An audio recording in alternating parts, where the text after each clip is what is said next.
Reddit users have noticed that Apple appears to be slowing down old iPhones that have low-capacity batteries. While many iPhone users have experienced perceived slowdowns due to iOS updates over the years, it appears that there's now proof Apple is throttling processor speeds when a battery capacity deteriorates over time.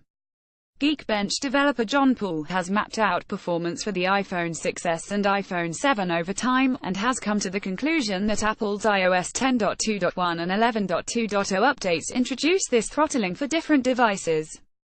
iOS 10.2.1 is particularly relevant, as this update was designed to reduce random shutdown issues for the iPhone 6 and iPhone 6s. Apple's fix appears to be throttling the CPU to prevent the phone from randomly shutting down. Geekbench reports that iOS 11.2.0 introduces similar throttling for iPhone 7 units with older batteries. Some Reddit users report that replacing their batteries has returned performance and CPU clock speeds back to normal. The reports are particularly troubling because any perceived slowdowns by iPhone users might tempt owners to upgrade their entire device instead of replace the battery.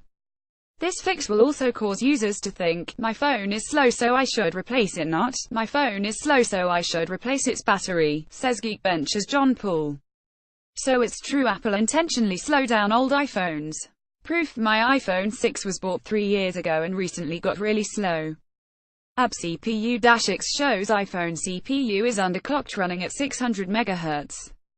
After a iPhone battery replacement, CPU speed resumed to factory setting 1400 MHz. pic.twitter.com L3YOJKP2, Sam. @Sam_Saruomu December 20, 2017, when reached for comment, Apple basically confirmed the findings to The Verge, but disputes the assumed intention. Our goal is to deliver the best experience for customers, which includes overall performance and prolonging the life of their devices. Lithium-ion batteries become less capable of supplying peak current demands when in cold conditions, have a low battery charge, or as they age over time, which can result in the device unexpectedly shutting down to protect its electronic components. Last year we released a feature for iPhone 6, iPhone 6s and iPhone SE to smooth out the instantaneous peaks only when needed to prevent the device from unexpectedly shutting down during these conditions. We've now extended that feature to iPhone 7 with iOS 11.2, and plan to add support for other products in the future. Apple is effectively saying that it's not slowing down older iPhones just to urge people to upgrade to newer devices. Rather, the company says it's addressing an issue with devices containing older lithium-ion batteries that results in unexpected shutdowns. Because those older batteries are incapable of handling peak current draws with the same effectiveness of iPhones with newer batteries and more efficient processors, they run the risk of the device powering down to prevent damage to its internal components. The same is true of devices running in extremely cold or hot weather, as evidenced by a recent kerfuffle with the iPhone X shutting down randomly in freezing temperatures. It all makes sense. As battery life degrades, a smartphone's ability to achieve the same performance with less efficient battery use degrades as well, and Apple has released updates to address that problem as best it can and avoid embarrassing device malfunctions or even potentially dangerous component failures.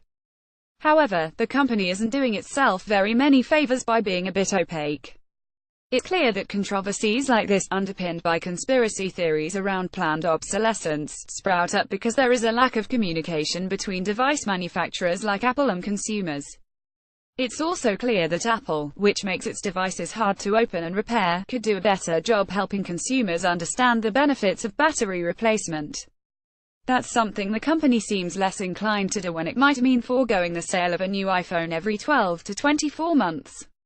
Update at 2:47 p.m. ET, 12:20 added comment from Apple, and updated the headline to reflect its statement. This story was originally published at 5:35 a.m. ET.